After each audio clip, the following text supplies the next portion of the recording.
Hello दोस्तों, कैसे हैं आप सब। आई होप सो आप सब अच्छे होंगे और मैं बता दूं मैं भी ठीक हूं। आइए स्टार्ट करते हैं आज के केस स्टडी सेशन के साथ और केस स्टडी नंबर 13 के साथ। ठीक है, सबसे पहली केस स्टडी हमारी आज की। तो इसके अंदर क्या बोला गया, सबसे पहला पैराग्राफ ये बोलता है mister Nitin Bakshi and mister Manish हैं जो दोनों गुड फ्रेंड्स हैं और वो दोनों जो हैं एक साथ काम करते हैं। मैं आपको बता दूं मिस्टर नितिन जो हैं हमारे वो जज हैं और मिस्टर मनीष जो हैं वो अपना बिजनेस देख रहे हैं। ठीक है, तो पहला पैराग्राफ तो यही बोलता है। सेकंड पॉइंट हमसे ये बोलता है, second paragraph, one day after long break उन दोनों ने आपस में मिलने की बात सोची। ठीक है, और उसके बाद जब वो आपस में मिले तो मिस्टर नितिन ने, जो कि हमारे जज थे, वो बताना चाह रहे हैं कि एक केस आया हुआ उनके पास और वो उसके बारे में उनसे शेयर करना चाहते हैं। और उसके बाद उन्होंने नरेट करी वो पूरी स्टोरी मनीष को। लेट्स सी कौन सी स्टोरी थी। अब यहाँ पर एक बंदे हैं मिस्टर अर्जुन मल्होत्रा। मिस्टर अर्जुन मल्होत्रा हैं जो चेयरपर्सन है मल्होत्रा ग्रुप के। The group which has many entities under its umbrella. The groups operations are wide and had a presence in the various sectors. One such group is a MEL। उसमें से एक group का नाम है MEL। ठीक है, whose line of business consisting of web series and various other shows. ये सारा काम वो करती है, ये हमारे लिए किसी काम का नहीं है। ठीक है, इसके बाद सीधा मेन पॉइंट पे आते हैं, मतलब ये फलाना डिम का ये सारे काम करती है। ठीक है, जो भी ये वेब सीरीज़ बनाती है ये सारी। अर्जुन ने ऐसा सोचा कि वो डेट रेशियो बढ़ाए और for the purpose of for this purpose and approach करा उसने क्या, बैंक को। ठीक है, बैंक को अप्रोच किया और बैंक ने बोला ठीक है हम 100 करोड़ देने को तैयार हैं 10 साल के लिए, लेकिन आपकी पर्सनल गारंटी के ऊपर। ठीक है, तो अर्जुन को ऐसा लगा कि वो जो अपना वेंचर क्रिएट करेगा उससे जो है बहुत वो फ्लरिश करेगा और बहुत सारा पैसा कमा लेगा। ठीक है, तो उसने क्या किया, वो पर्सनल गारंटी देने के लिए तैयार हो गया। तो अर्जुन ना हैप्पी था कि भाई ठीक है मेरे को लोन मिल जाएगा और 100 करोड़ का 10 साल के लिए और मैं फटाफट से पे कर दूंगा, तो मैं पर्सनल गारंटी दे देता हूँ, मुझे कोई इशू नहीं है। ठीक है भाई, यहाँ तक तो ये बात समझ आ गई हमें। इसके बाद 2 साल निकल गए। उसके बाद एक और थी वॉकी टॉकी लिमिटेड, एक कंपनी है वॉकी टॉकी लिमिटेड जो अनदर ग्रुप एंटिटी है मल्होत्रा ग्रुप की ही। एक तो हमने ऊपर पढ़ा MEL।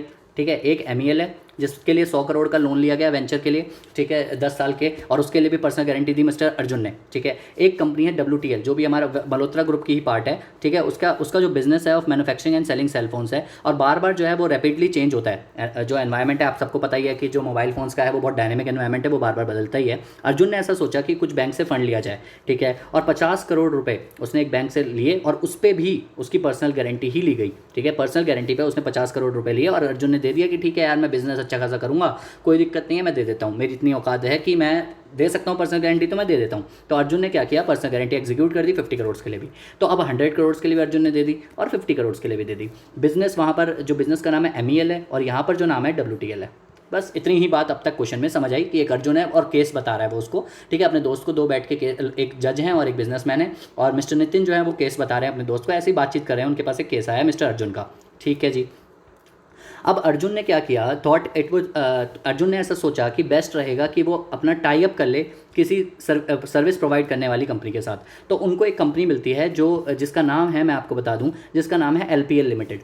LPL जिसको हम लिमिटेड प्राइवेट लिमिटेड है लेकिन हम प्यार से LPL बुलाएंगे। LPL के साथ उन्होंने क्या किया, जो है टाई अप एग्रीमेंट कर लिया। अब वो क्या कहते हैं, कहता है Arjun thought that tie up with LPL would be beneficial to MEL and WTL। मतलब दोनों कंपनीज ने, MEL को भी बेनिफिट रहेगा और किसको, WTL को भी बेनिफिट रहेगा, और इन दोनों ने मिलकर LPL के साथ क्या कर लिया, टाई अप कर लिया। ठीक है भाई, इतनी बात तो हमें समझ आ रही है। तो अब इसके अंदर प्रोसेस क्या है, LPL will be paid for the services provided for both company independently. तो मतलब जो LPL है, LPL को क्या मिलेगा, पैसा मिलेगा जो सर्विसेज वो प्रोवाइड कर रहा है। क्या प्रोवाइड कर रहा है, सर्विसेज, याद रखना, वो सर्विसेज प्रोवाइड कर रहा है। इसका मतलब ये ऑपरेशनल क्रेडिटर है। क्या है, ऑपरेशनल क्रेडिटर है। वो सर्विसेज प्रोवाइड कर रहा है किसको, किसको प्रोवाइड कर रहा है सर्विसेज, इन दोनों कंपनीज को। ठीक है, जिसका नाम हमने पढ़ा था अभी, जो ऊपर MEL एंड WTL को। ठीक है, इन दोनों को प्रोवाइड कर रहा है और वो उसके बदले में इंडिपेंडेंटली उसका जितना भी शेयर ऑफ प्रॉफिट होता है उसको दे देते हैं। इसके बाद टाइम निकलता गया, market trends were changing. MEL and WTL जो है वो कॉन्स्टेंटली जो है अडेप्ट कर रहे हैं नए बिजनेस प्लान को and to sustain and thrive the market. Unfortunately the companies would not cope up with the recent environmental changes and started the sustaining the losses. The situation was such that the companies could not pay the debts. मतलब अब उनकी औकात नहीं रही पैसा देने की। तो इसमें से क्या हुआ, LPL ने क्या किया, LPL का भी पैसा नहीं चुका रहे होंगे, तो LPL ने क्या किया, फाइल कर दी application to the NCLT। LPL ने क्या किया, NCLT के पास फाइल कर दी एप्लीकेशन। NCLT ने उसको एडमिट भी कर लिया और CIRP उसका स्टार्ट भी हो गया। ठीक है भाई, तो अब क्या हुआ, इन दोनों कंपनीज का, that is MEL and WTL का जो है CIRP स्टार्ट हो चुका है। किसने फाइल करी एप्लीकेशन, जो हमारी LPL थी। और LPL क्या था, अभी मैंने ऊपर बताया था, ऑपरेशनल क्रेडिटर था। ठीक है, तो उसने पूरा प्रोसेस फॉलो किया होगा सेक्शन नंबर 8 और सेक्शन नंबर 9 का, और उसके बाद एप्लीकेशन फाइल कर दी। ऐसा हम एज्यूम करें कि पूरा फॉलो किया होगा, क्योंकि तभी तो NCLT ने उसे एक्सेप्ट किया। ठीक है, आगे बढ़ते हैं। MEL and WTL has continued defaulting their loan repayment to the bank. The bank had classified it as NPA. Obviously बात है भाई, उनकी अब औकात ही नहीं रही थी, तो LPL को जब पैसा नहीं दिया तो बाकियों को भी नहीं दिया होगा, अदर फाइनेंशियल क्रेडिटर्स को भी पैसा नहीं दिया होगा, ठीक है, मतलब फाइनेंशियल क्रेडिटर्स को भी पैसा नहीं मिला होगा, तो बैंक्स ने उसको क्या कर रखा है, NPA डिक्लेयर कर रखा है. Bank discuss the matter with the legal council miss Sania Sharma. She suggested that bank should enforce the personal guarantee. उसने ऐसा सजेस्ट किया कि पर्सनल गारंटी ले तो रखी है, कोई दिक्कत ही नहीं है, पर्सनल गारंटी ले रखी है, तो ऐसा करो अर्जुन के पास एप्लीकेशन फाइल करो, उसको शोकॉज नोटिस भेजो और उससे डिमांड नोटिस भेजो, सॉरी उसको डिमांड नोटिस भेजो और बोलो कि भाई अर्जुन पैसे दे.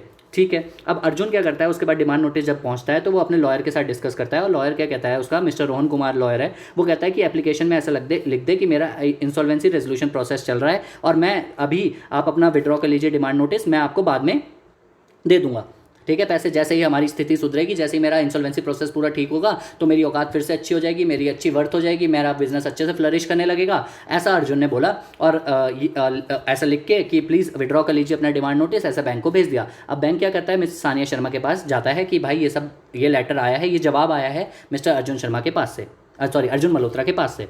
ठीक है, अब यहाँ पर आगे क्या होता है उसके बारे में कुछ नहीं है. ठीक है, मीनवाइल मिस्टर राजेश पंचाल वो आदमी है जिसको रेजोल्यूशन प्रोफेशनल अपॉइंट किया गया है MEL और WTL का.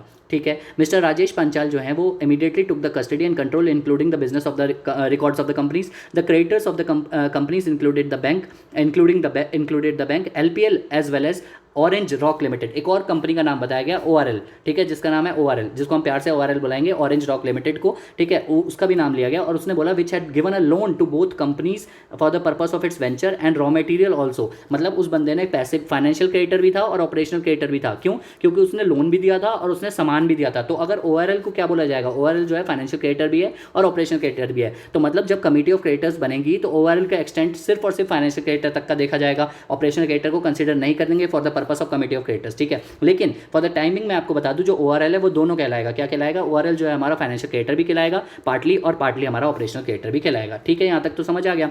मिस्टर पांचाल जो थे, सिर्फ इतना ही बताया गया ORL के बारे में. मिस्टर पांचाल जो थे उसने इनवाइट किए बहुत सारे लैंडर्स, इन्वेस्टर्स वगैरह, रेजोल्यूशन प्लान वगैरह इनवाइट किए. ठीक है, और उसको एक रेजोल्यूशन प्लान दिया किसने, एथेंस ग्लोबल प्राइवेट लिमिटेड ने, जिसको हम प्यार से AGPL भी बुलाएंगे. ठीक है, AGPL ने क्या किया, रेजोल्यूशन प्लान सबमिट किया. ठीक है, अब उस रेजोल्यूशन प्लान में क्या लिखा है इसको बारे में पढ़ते हैं. कहते हैं a global leader in the field of technology solutions which offered to infuse an upfront payment of 90 crore. ठीक है, और उसने बोला मैं टेक ओवर कर लूंगा कंपनी का. ठीक है, अपफ्रंट पेमेंट करूंगा 90 करोड़ की और मैं टेक ओवर कर लूंगा कंपनी का. कौन सी कंपनी का? जो ऊपर दिन दोनों का वो चल रहा है, क्या चल रहा है, CRP चल रहा है. ठीक है, ऑब्वियस सी बात है. The resolution plan included preference payment to the bank and other financial institution. उस रेजोल्यूशन प्लान में ऐसा था जिसमें प्रेफरेंस दे रखी थी बैंक्स को और अदर फाइनेंशियल इंस्टीट्यूशंस को, मतलब फाइनेंशियल क्रेडिटर्स को कहीं ना कहीं प्रेफरेंस दी गई थी.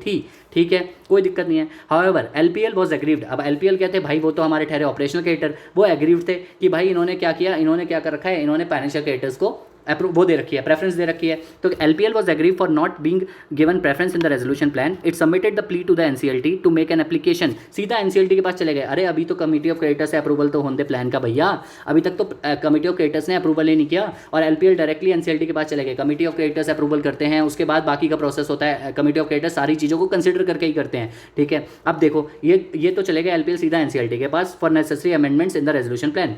LPL said that on the grounds of equity and fairness. कहता है इक्विटी और फेयरनेस के ग्राउंड्स पे मेरे को सेम प्रोपोर्शन मिलना चाहिए as per the financial creditors को जितना मिल रहा है. ठीक है भाई, हमने उसकी बात सुन ली यहाँ तक. मनीष मेहरा जो उसका दोस्त था, नितिन का जो दोस्त था जिसको ये कहानी सुनाई जा रही थी, वो बहुत प्यार से सुन रहा था. फिर Nitin told him that he was presiding the bench and ये सारा केस उसके पास आया. ठीक है, उसके बाद मनीष ना थोड़ा उसे परेशान सा लगा. मनीष जो है थोड़ा सा परेशान सा लगा नितिन को. तो वो दोनों क्लोज फ्रेंड्स थे, तो उससे पूछा कि बता भाई क्या हुआ. तो उसने अपनी स्टोरी बतानी स्टार्ट करी. Narrated the following to the Nitin. अब उसने अपनी स्टोरी क्या बताई, पहले नितिन ने बता दी, वो पूरा केस समझा दिया. ठीक है, अब यहाँ पर उसको नितिन को मनीष थोड़ा परेशान दिखा, तो उसने बोला बता क्या हुआ यार, क्या हुआ, मैं सॉल्व कर पाऊंगा तो करूंगा जो भी है दिक्कत. तो फिर इसके बाद क्या होता है, अब यहाँ पर मनीष स्टार्ट करता है अपना रोना. तो सबसे पहला पॉइंट बोलता है, मनीष का एक बेटा है जुबिन, वो जो USA में रहता है, और मनीष ने कुछ पैसे बचाए थे, सेव करे थे, और उससे इन्वेस्ट किए थे एक मुंबई में एक फ्लैट में अपने बेटे के नाम पे, जिसको वो सरप्राइज़ देना चाहता था. ठीक है। अनफॉर्चुनेटली बिफोर जब तक वो सरप्राइज देता तब तक इनकम टैक्स ऑफिसर्स ने पूछताछ चालू करी मिस्टर जुबिन से, और मिस्टर जुबिन ने डिनाइड कर दिया कि मैं तो यूएसए में रहता हूँ, मुझे कोई आइडिया नहीं है इस फ्लैट्स का। अच्छा, मतलब जो पापा हैं, मनीष जो हैं वो पापा हैं, और वो अपने बेटे को सरप्राइज़ देना चाहते हैं, लेकिन उससे पहले इनकम टैक्स ऑफिसर ने ही सरप्राइज़ दे दिया इनको, और उसके बेटे से पूछा तो उसके बेटे ने ये बोला कि भाई मुझे नहीं पता उसके बारे में, कुछ घर वर के बारे में, मैं तो अपना यूएसए में मौज में रह रहा हूँ। ठीक है भाई, पहला पॉइंट तो ये हो गया।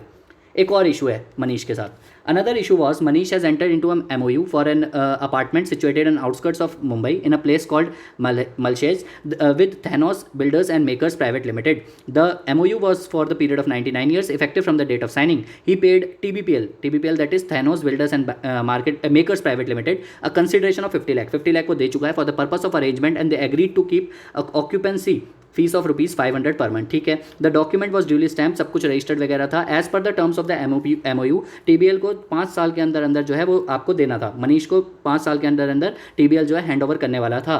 वंस हैंडेड ओवर, उसके बाद जो है स्ट्रक्चरल चेंजेस वगैरह मनीष कर सकता था, और उसके बाद सब कुछ ठीक था। ठीक है, मतलब ये सारी बातें फैक्ट्स बताई गई हैं।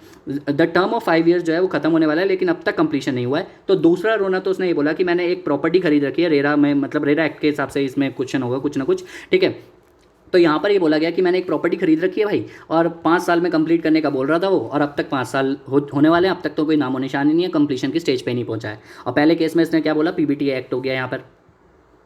ठीक है, तो अगर हम देखें तो इस पूरे के पूरे केस स्टडी में, और यहाँ पर आपका केस स्टडी खत्म होता है। तो मैं आपको बताऊँ, इस केस स्टडी में हमने एक तो IBC चैप्टर देख लिया, ठीक है, हमने PBT एक्ट देख लिया, जो PBT बेनामी ट्रांजैक्शन एक्ट के बारे में देख लिया, हमने रेरा के प्रोविजंस देख लिए लास्ट वाले पॉइंट में। ठीक है, हमने थोड़ा सा कंपटीशन एक्ट के बारे में भी देख लिया कि कैसे कंपटीशन एक्ट के बारे में देखा भाई, टाई अप एग्रीमेंट जो किए थे इन्होंने तीनों ने, तो उससे कुछ ना कुछ तो हो सकता है, या फिर टाई अप नहीं तो एक और चीज़ हो सकती है। फॉर एग्जांपल जैसे कि जो हमारा IBC के तहत जो ऐसा बोला गया है उसके रेजोल्यूशन प्लान में कि इसका टेक ओवर कर लेगा, तो उसकी वजह से भी तो कंपटीशन पे फर्क पड़ सकता है। तो यहाँ पर कंपटीशन एक्ट का कुछ ना कुछ लिंक हो सकता है। ठीक है, आइए MCQs के साथ स्टार्ट करते हैं। सबसे पहला, ORL has given loan to MEL as well as WTL respectively for the purpose of their ventures and had also given some raw material to both the companies. Raw material दिया है और financial वो भी दिया है, क्या नाम है उसका, फाइनेंस भी दिया, मतलब पैसा भी दिया है, तो उसको क्या कहेंगे, remained unpaid. Hence the purpose of the IBC it can be said as, मैंने आपको बताया था, it is partly an operational creditor and partly an financial creditor. ठीक है, इसके बाद second MCQ, the resolution plan as received from the Athens global private limited by the IB insolvency professional contained a provision of combination. देखा, वो वाला question आ गया combination का, as referred in section number 5 of the competition act. In such a case who shall take approval of which authority is required. Competition commission of India की approval चाहिए होगी, और कौन लेगा, AGPL लेगा। कोई भी बंदा जो हमारा पार्टी का होता है वो बंदा अप्लाई कर सकता है। ऐसा हम सेक्शन नंबर 5 में भी पढ़ते हैं कि कॉम्बिनेशन के लिए अप्लाई किया जाएगा। उसके बाद आगे प्रोविजंस आते हैं कि आपको कमीशन से परमिशन लेनी पड़ेगी। ठीक है, अगर उस वैल्यू से ज़्यादा की एक वैल्यू डिटरमाइन कर रखी है सेक्शन नंबर 5 में, उस वैल्यू से ज़्यादा की अगर नेटवर्थ या एसेट्स होते हैं तब। लेकिन यहाँ पर हमें इतना दिमाग नहीं लगाना कि वो है या नहीं है, हमें सिंपल सा क्वेश्चन ही पूछा गया कि सेक्शन नंबर 5 में एप्लीकेशन कौन फाइल करेगा, तो AGPL जो पार्टी है वो फाइल करेगी, और किसके पास फाइल करेगी, कॉम्पिटिशन कमीशन ऑफ इंडिया के पास फाइल करेगी। ठीक है, mister Rajesh Panchal keeping the facts and the circumstances in mind formed a committee of creditors. The committee of creditors consist of, सबको पता है फाइनेंशियल क्रेडिटर्स इसके अंदर होंगे, तो कौन होगा इसके अंदर बच्चों, बैंक एंड ORL। कौन नहीं होगा, LPL नहीं होगा। LPL क्यों नहीं होगा, LPL तो हमारा ऑपरेशनल क्रेडिटर्स था। ठीक है, ORL क्यों होगा, और ORL to the extent of financial creditor ही होगा। बाकी तो ये MCQ क्वेश्चन है इसलिए आप लिख नहीं सकते, वरना ORL to the extent of financial creditor ही होगा। फाइनेंस के जितना फाइनेंशियल क्रेडिटर जितना पोर्शन है उसका उतने के लिए ही होगा। Manish Mehra purchase a flat in Mumbai in the name of the son Zubin from his saving, but Zubin upfronted denied that. तो आप सबको पता है वो उसको बेनामी ट्रांजेक्शन ही बोलेंगे, क्यों, कैसे, बेनामी ट्रांजेक्शन की डेफिनेशन पढ़ लीजिएगा, वहाँ आपको आइडिया लग जाएगा।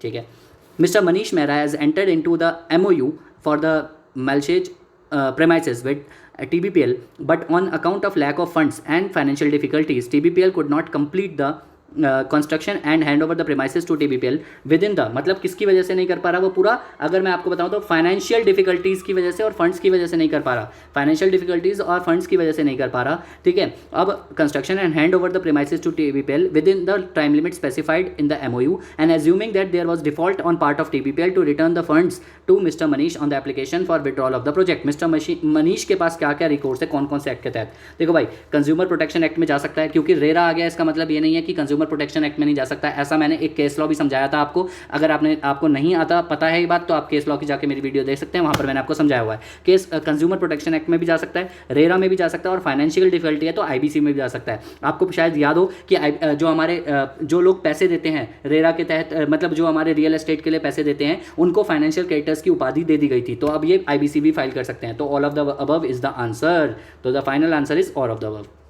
Let's start with the descriptive questions. सबसे पहला, examine the facts pertaining to the premises situated in Malshage and suggest a suitable course of action to Mr. Manish Mehra, considering the fact that that time the real estate act 2016 is in force. मतलब आप अगर क्या उसके पास, मनीष के पास क्या क्या चीज़ें हैं, क्या पावर्स है, क्या राइट्स हैं। तो सेक्शन नंबर 18 अगर आप पढ़ोगे तो वहाँ पर सिंपल सी बात है, पेज नंबर 2.43 पे लिखा हुआ है कि वो जाके कंपनसेशन मांग सकता है, वो जाके इंटरेस्ट मांग सकता है, रिफंड मांग सकता है, मतलब ये सारी चीज़ें मांग सकता है। अगर वो काम पूरा करवा, किसी और से काम पूरा करवा सकता है, एप्लीकेशन फाइल कर सकता है। ये सारी सेक्शन 18 में आपको ये वाली बात दिखी हुई है। पूरा का पूरा पैराग्राफ उठा के चेप देना है इसमें, ठीक है। अगला क्या कहता है, the bank decided to enforce the personal guarantees given by mister Arjun Malhotra, but he responded that the demand is not maintainable in pretext of the ongoing corporate CIRP against MEL and WTL। Consider yourself in the position of the bank legal council miss Sania and advise. देखो ये अच्छा question है। इसके अंदर ये बोला गया है कि बैंक ने ऐसा डिसाइड किया कि पर्सनल गारंटीज जो दे रखी है अर्जुन ने, वो हम खरीदते हैं, वो लेते हैं, उससे वापस लेते हैं,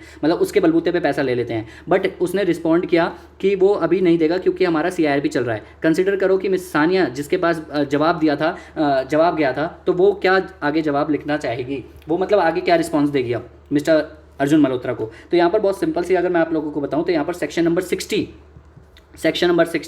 पेज नंबर 3.75 पे बहुत ही सिंपल सी बात लिखी हुई है। कहता है कोई भी बंदा जिसका CIRP चल रहा होता है, ठीक है, उसके अगर पर्सनल गारंटर वगैरह पे आपको जाना है, पहली बात तो पर्सनल गारंटर लायबल रहते हैं क्योंकि गारंटर्स के ऊपर जो है मोरेटोरियम भी इंपोज नहीं होता, आपको शायद से ये बात पता हो, ठीक है। लेकिन यहाँ पर मोरेटोरियम से ज़्यादा स्पेसिफिक सेक्शन नंबर 60 है जिसमें ये बोला गया है कि आपको अगर चाहिए तो आप एप्लीकेशन फाइल करेंगे NCLT के पास, जिसको हम प्यार से एडजुडिकेटिंग अथॉरिटी भी बोलते हैं, उनके पास एप्लीकेशन फाइल करी जाएगी। तो यहाँ पर मिस सानिया की यही ड्यूटी बनती है कि वो एडवाइस करेगी कि आप NCLT के पास एप्लीकेशन फाइल करिए, बैंक को ऐसा बोला जाएगा as per the provision of section number 60। और सेक्शन नंबर 60 किस पेज पे मिलेगा मैंने आपको बता दिया, 3.75 पे आपको मिल जाएगा। 2-3 लाइन है उसमें आप पढ़ेंगे तो आपको आइडिया लग जाएगा, बहुत सिंपल सा। और बाकी मैंने छोटे में आपको बता दिया कि वहाँ पर क्या लिखा हुआ है कि NCLT के पास एप्लीकेशन फाइल करिए, ठीक है। उसके बाद 8th क्वेश्चन क्या कहता है, LPL is aggrieved as it was not given preference in the resolution plan and submitted its plea to the NCLT to make necessary amends to the resolution plan.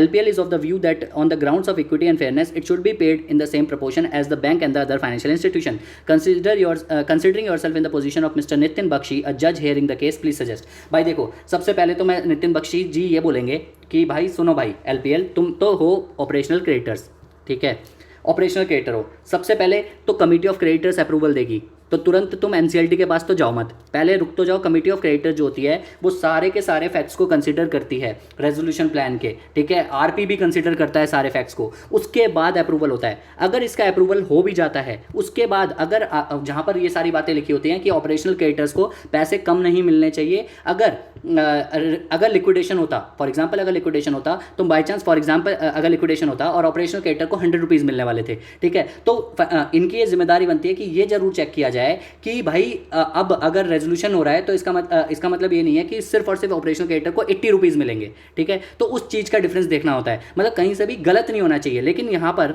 कहीं पर भी प्रोविजंस में ऐसा नहीं लिखा हुआ है IBC में कि इक्विटेबल ग्राउंड्स का मतलब ये हो गया कि फाइनेंशियल क्रेडिटर्स के परसेंटेज जितना ऑपरेशनल क्रेडिटर को मिलेगा। तो यही सेम जवाब जो है नितिन जी देंगे और यही सेम जवाब यहाँ पर भी लिखा हुआ है। सबसे पहले तो मैं आपको बता दूं, जैसे आप सेक्शन नंबर 8 पढ़ेंगे तो इन्होंने बताया कि वो ऑपरेशनल क्रेडिटर है, ठीक है। उसके बाद मैंने आपको ऑलरेडी ऊपर बता दिया था कि वो ऑपरेशनल क्रेडिटर है LPL। फिर सेक्शन नंबर 9 के प्रोविजंस बताएं कि सेक्शन नंबर 8 में एप्लीकेशन फाइल करी होगी, सेक्शन नंबर 9 के तहत फिर एक्सेप्ट करी गई होगी, मिस्टर राजेश पंचाल को अपॉइंट किया गया होगा, ठीक है। उसके बाद प्लान के बारे में बता दिया, जो AGPL ने प्लान दिया था उसके बारे में बता दिया, ठीक है। तो यहाँ पर यही बोला कि सबसे पहले तो कमिटी ऑफ क्रेडिटर्स अप्रूवल देगा, उसके बाद ही तो आगे जाएंगे, ठीक है। उसके बाद इक्विटेबल वर्सेस इक्विटी के बारे में इन्होंने बता दिया कि, और उसके अगर मैं कंक्लूजन बताऊं, मेन पॉइंट बताऊं, the fact that the operational creditors are given priority in payment over the all financial creditor does not lead to the conclusion that such payment must necessarily be made in the same recovery percentage of the financial creditor. मतलब same percentage हो ऐसा मतलब नहीं है, ठीक है। आपके साथ गलत ना हो टू द एक्सटेंट ये देखा जाएगा, ठीक है। That's it. ये थे हमारा सारे के सारे questions, descriptive questions with MCQs, और बहुत ही अच्छे तरीके से, बहुत ही मज़े के साथ हमने पढ़ा इसको, और बहुत ही मस्त तरीके से मैंने जल्दी से जल्दी खत्म किया। तो अगर अच्छा लगा हो तो लाइक करिएगा, और प्लीज़ प्लीज़ कमेंट करके बताइएगा कैसा था session. All the best for exams and take care of yourself and family. Bye, thank you so much.